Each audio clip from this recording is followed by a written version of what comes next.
제2장 하나님과 창조 역사 1. 하나님의 창조 동기는 사랑 1. 창조의 역사는 완전 투입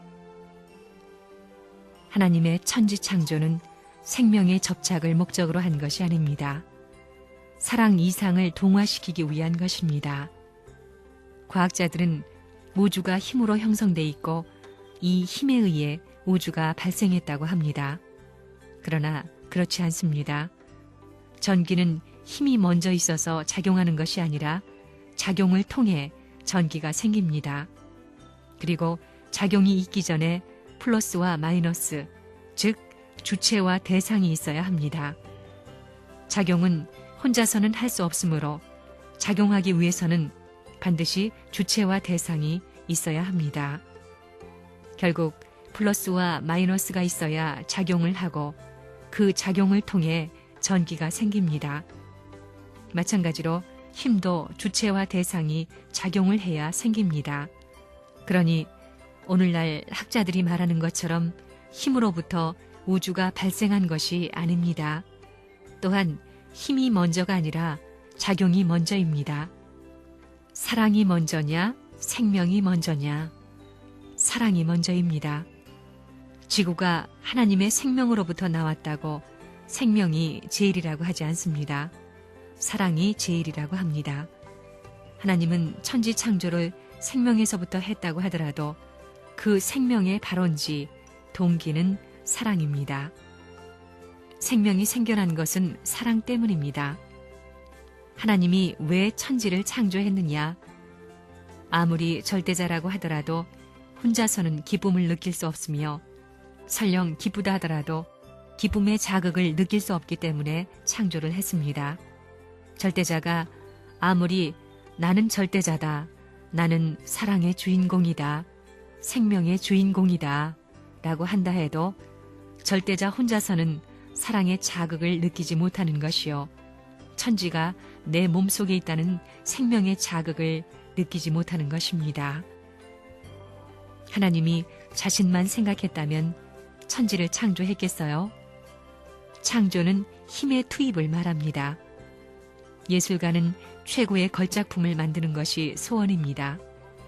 예술가는 걸작품을 만들기 위해 온갖 정성을 다 투입합니다. 다 투입하는 데서만이 완전한 걸작품이 나옵니다. 더 이상 할 수 없다 했을 때 비로소 걸작품이 생겨납니다. 창조는 자체를 투입하는 데에서부터 시작합니다. 힘을 투입해야 창조가 가능합니다. 힘을 투입하지 않고는 어떤 물건도 생겨나지 않습니다. 완전히 투입하는 데서 완전한 대상이 성립한다는 원칙을 두고 볼 때 하나님은 주체로서 대상을 만들기 위해 완전히 투입했습니다.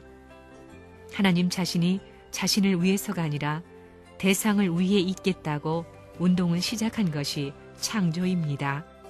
창조한다는 것은 힘의 투입을 말합니다. 투입을 했는데 얼마나 투입했느냐? 하나님이 말씀으로 지을 때 이렇게 되어라, 저렇게 되어라 하고 장난식으로 창조한 것처럼 알고 있습니다. 아닙니다. 여기에는 참된 생명을 완전히 투입하고 참된 사랑을 완전히 투입하고 참된 이상을 완전히 투입했습니다. 우리도 정성 안 들이고 피와 살을 투입하지 않은 것은 사랑하지 않습니다. 그렇기 때문에 창조하기 전과 창조하고 난 후가 다릅니다.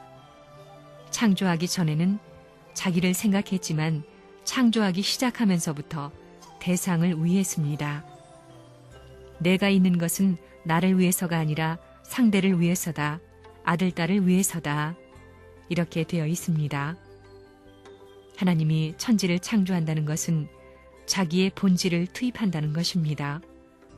결국 에너지를 투입했다는 것이고, 에너지를 투입했다는 것은 자기 본질의 감소를 말합니다. 대상 세계의 창조는 사랑으로 이루어졌는데 하나님은 그 뜻을 이루기 위해 자기를 투입했습니다.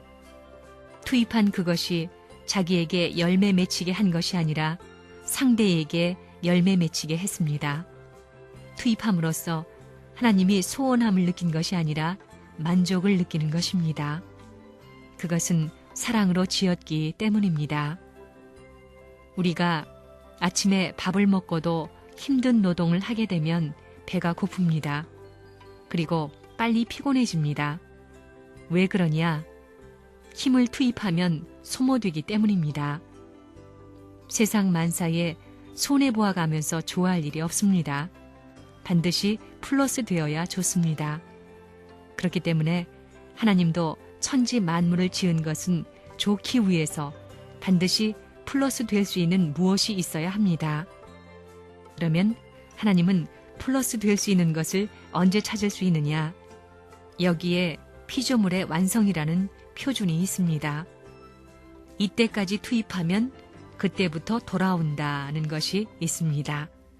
마찬가지입니다. 뭘 하겠다는 소망을 가지고 노력하여 그 한계점을 밀고 넘어가게 될 때 반드시 결과가 돌아옵니다. 이것이 우주의 법칙입니다. 하나님도 마찬가지입니다. 사람을 지은 것은 하나님의 힘을 투입한 것입니다. 힘을 투입했습니다. 자기 자체를 소모했습니다. 그렇지만 투입할 수 있는 것을 완전히 투입해서 사람을 창조했으면 그 완성된 사람은 어디로 도망가는 것이 아닙니다. 완성되면 그 다음에는 하나님에게로 돌아옵니다. 돌아오는 데 있어서 100을 투입했는데 100보다 적은 가치의 것으로 돌아오는 게 아니라 하나님의 창조의 가치를 더해서 돌아오는 것입니다. 우주가 어떻게 출발했느냐? 하나님을 두고 볼 때 전부가 위하는 데서부터 투입하는 데서부터 출발한 것입니다. 자기를 소모한 데서부터 시작된 것입니다. 그러면 자기를 소모해가지고 상대를 만들어서 무엇을 하자는 것이냐? 둘 다 소모하는데 소모하고 얻는 것이 사랑입니다. 사랑만 가지면 아무리 소모해도 좋다는 말입니다. 그러한 개념이 사랑이기 때문에 사랑을 중심 삼고 하나님이 창조를 시작한 것입니다. 하나님이 손해나는 일을 한 것이 아닙니다. 투입하는 것은 손해인데 하나님이 왜 그렇게 했겠어요? 사랑은 모든 것을 채우고도 남을 수 있는 힘이 있기 때문에 소모시켜서 투입했지만 그 대신 사랑을 찾아오는 것입니다. 참사랑은 투입할수록 점점 작아지는 것이 아니고 움직이면 움직일수록 커가는 것입니다. 그렇지 않고 참사랑이 작아진다는 원리라면 하나님 자체가 투입해가지고 소모되는 것입니다. 반대가 된다는 것입니다. 참사랑은 투입하면 투입할수록 커가는 것입니다. 사랑에는 창조 능력이 있기 때문에 지치지 않습니다. 사랑의 마음을 가지면 아무리 투입해도 소모된 에너지 이상 언제나 보충할 수 있는 사랑의 힘이 있기 때문에 지치지 않는 것입니다. 그래서 어렵고 고통스럽더라도 싫지 않은 것입니다. 그것이 싫으면 어떻게 가겠어요? 사랑을 위하는 길에는 싫은 마음을 영원히 가질 수 없는 것입니다. 참사랑을 위하는 길에는 영원히 싫은 마음이 있을 수 없습니다. 하나님의 본질에는 원수의 개념이 없습니다. 악의 개념이 없다는 것입니다. 참사랑 가운데 있기 때문입니다. 하나님의 창조 이상을 중심 삼고 투입하라는 것입니다. 투입을 하면 돌고 돌게 됩니다. 공기를 예로 들면 절대 저기압과 절대 고기압이 있다면 그 중간에 기압이 생깁니다. 누가 부르지 않아도 하늘이 내려오는 것입니다. 그렇기 때문에 100% 이상 투입하고 싶어하는 사람은 항상 하늘이 채워주는 것입니다. 우주의 원칙이 그렇습니다. 완전히 투입하고 잊어버리는 데는 영원한 운동이 연결되기 때문에 그 기준에서 영생의 논리가 나오게 되는 것입니다. 영생, 영원한 생명. 그렇지 않으면 통일 원칙을 어디에서 끄집어낼 거예요? 위하게 되면 빙빙 돌지요.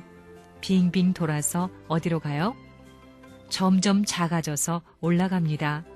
빙글빙글 돌아 넓게 퍼지면 내려가지만 이것은 점점 올라가기 때문에 하나님은 자동적으로 아담과 해와의 어깨 위에 양쪽 발을 올려놓지 않을 수 없습니다.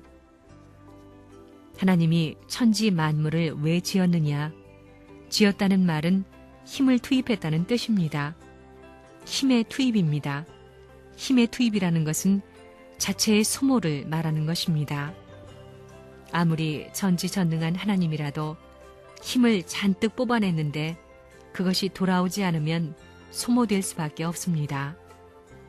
하나님께서는 만물과 인간의 창조를 위해 온갖 힘을 투입하셨습니다. 전부를 투입하고 또 투입하셨습니다.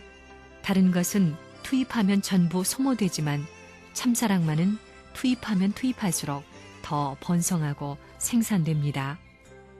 참사랑은 100을 투입하면 120이 돌아옵니다.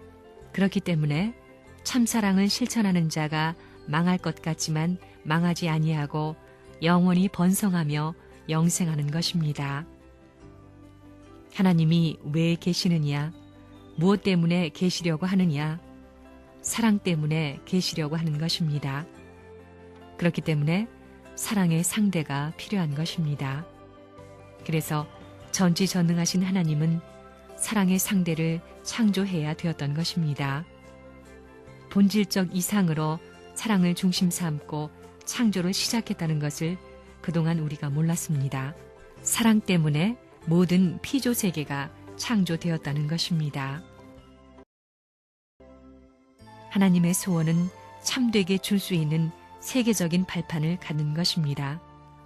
하나님은 주는 데 있어서도 어느 누가 참소할 수 없고 받는 데 있어서도 어느 누가 조건을 제시할 수 없는 자유롭고 평화롭고 행복한 자리를 소원합니다. 그러한 자리를 세계적으로 넓혀서 온 만민을 거기서 살게 하는 것이 하나님이 거두려는 소기의 목적입니다.